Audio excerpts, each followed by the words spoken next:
हम लोग कहते हैं कि हम लोग चर्चा में जा रहे हैं। अगर यही चीज को कहें कि गुरु चर्चा में जा रहे हैं तो किसी का दिन नहीं है कि कोई कहेगा।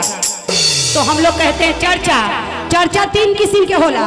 शिकायत करोलू जोनो चर्चा होला, परिवार के काम करोलू जोनो चर्चा होला, और गुरु के शरण में आवेलू जोनो चर्चा होला।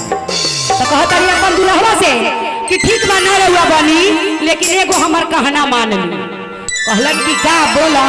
तो कह तरीका कि दानापुर से कंगना मंगाई के सैया तब जइहा बहरा।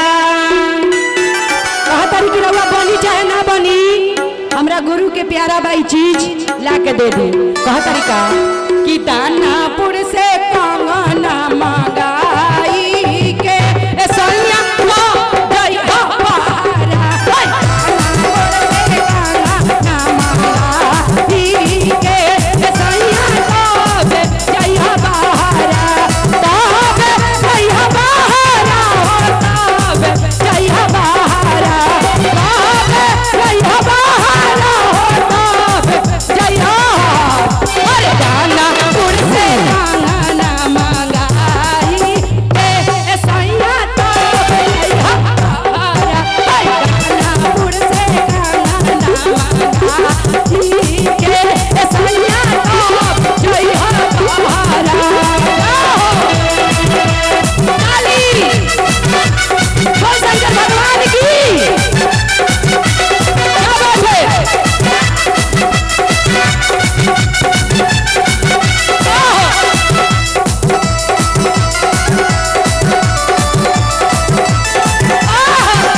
गाना निकलल बा।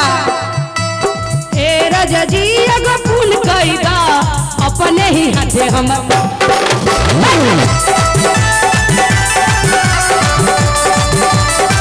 लेकिन हिया उ हम नहीं के। कह तरीका कि जाए के त जई हली है गंगा जलबा,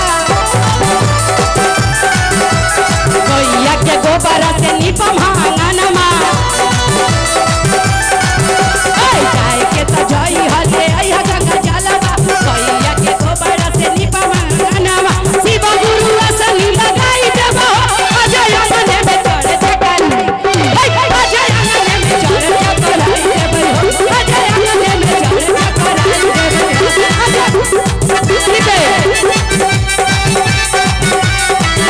अरे ना ना ना ना ना ना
भजन अच्छा लगा तो एक बार जोर जोर से गड़गड़ाहट वाला ताली बजा दो।